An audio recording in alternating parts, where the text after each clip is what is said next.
Hi, and welcome back. Today I'm going to be processing some cabbage. My neighbor again brought me 4 very large heads of cabbage.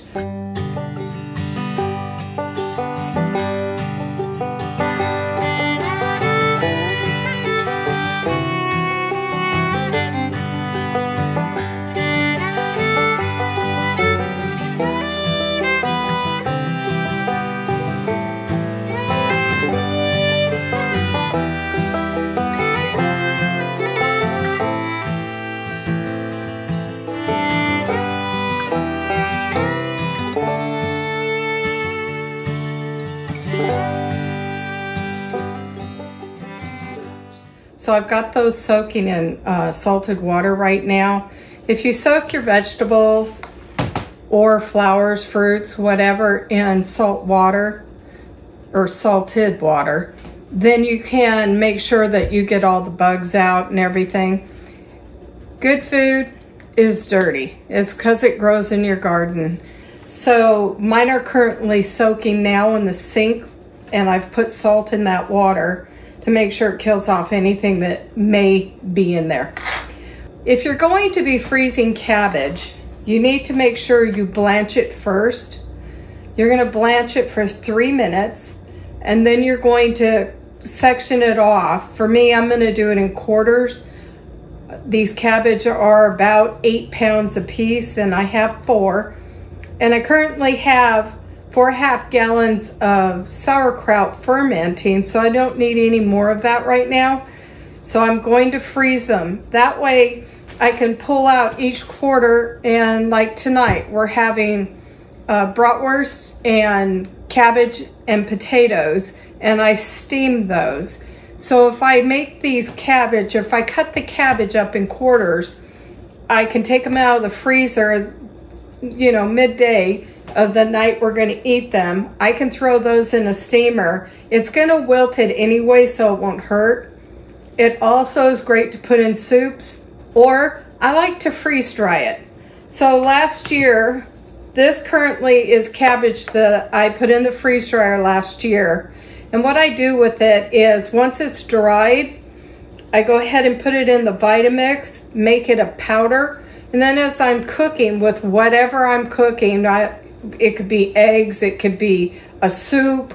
You can add these powders to your soups or whatever you're cooking, and you still get to enjoy them. As long as these jars are sealed and there's an oxygen absorber in them, you have like 20-25 years of life once they're on the shelf. I have an oxygen absorber in each one of these jars because it's humid, and I don't want them rehydrating until I'm ready to use them.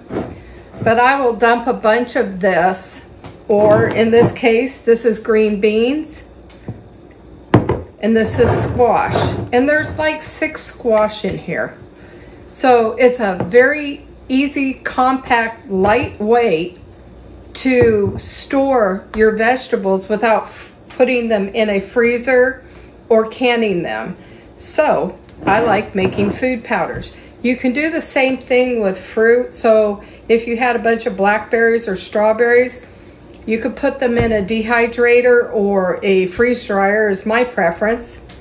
And you can freeze dry those, and once they're dried, powder them up. They're great for smoothies. You could use this in smoothies. So it's just a good way to get good nutrition out of your food without putting it in a freezer, which eventually will destroy some of the vitamins and minerals that are in there. The freeze dryer doesn't.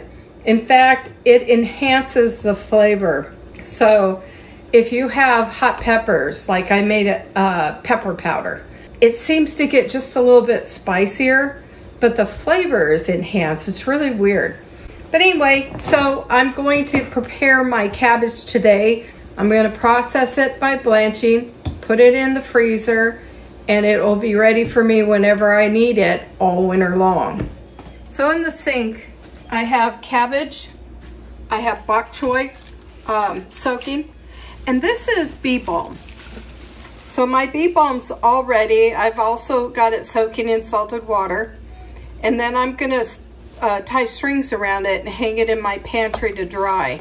Once this is dry, you can take the leaves, you can take the flowers, and then make a great tea. You can also make salves out of this, or you can make soaps out of it. It smells unreal. It's got a very bergamot smell. In addition to processing these cabbage heads, I'm going to be tying up the bee balm so that I can get it drying in the pantry.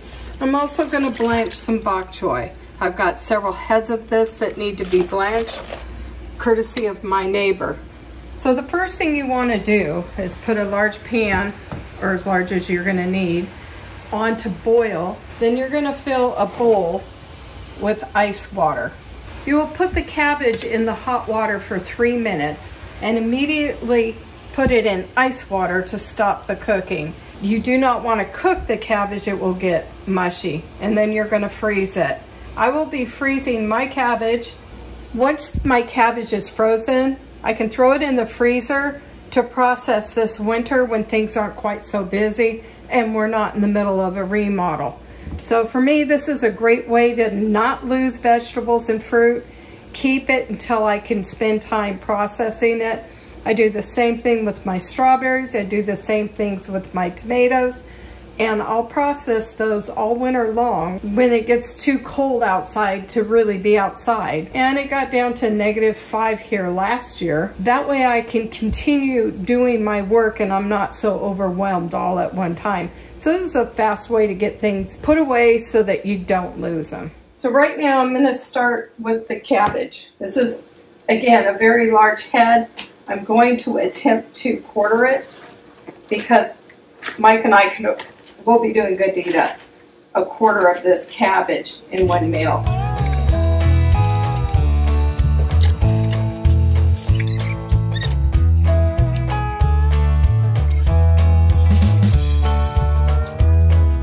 I wish you could smell the bee balm. This whole kitchen smells like bee balm.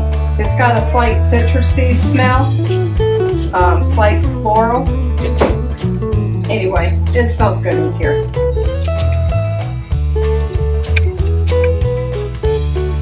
Okay, now my ice water.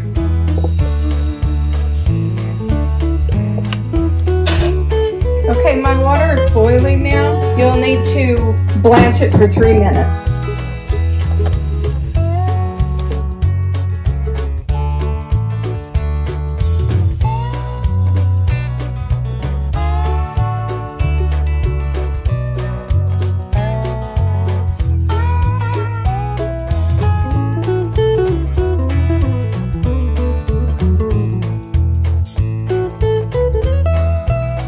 I've now got all 4 cabbage heads blanched, put in ice cold water, put in bags, and ready to go into the freezer.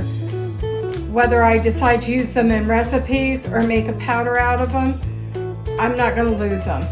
I've also got 2 things of bok choy that will be great in stir fry. You wilt them anyway when you make stir fry, so it doesn't really matter. I'll do that with Swiss chard, I'll do that with spinach, whatever you have. It makes a great fast meal.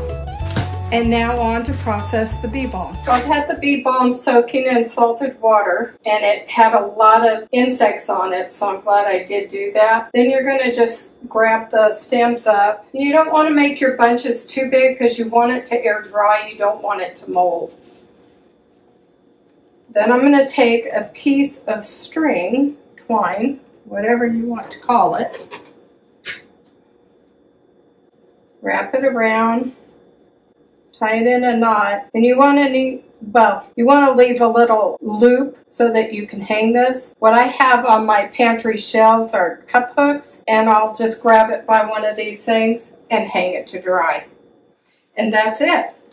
So today I've shown you 3 different ways to preserve food. If you're fortunate enough to have a freeze dryer or a dehydrator, making food powder is a great option. If you don't have that, blanching it and storing it in the freezer is another option. Or you can simply just hang it in your pantry or on your back porch so that it will air dry and you can preserve food that way. Whether you're raising livestock, growing a garden, or preserving food that your neighbor brought to you, you're putting food up for your family, something that's going to be a little healthier than something that's been on a truck for days, that's come from wherever.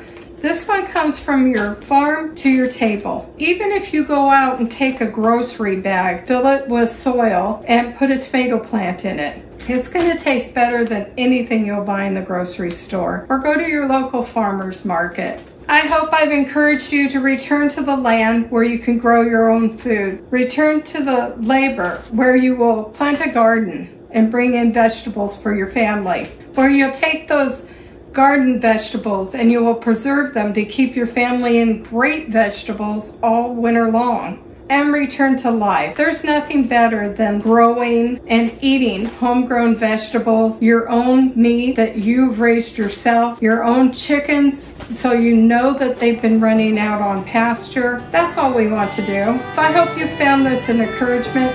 Until the next time, bye-bye.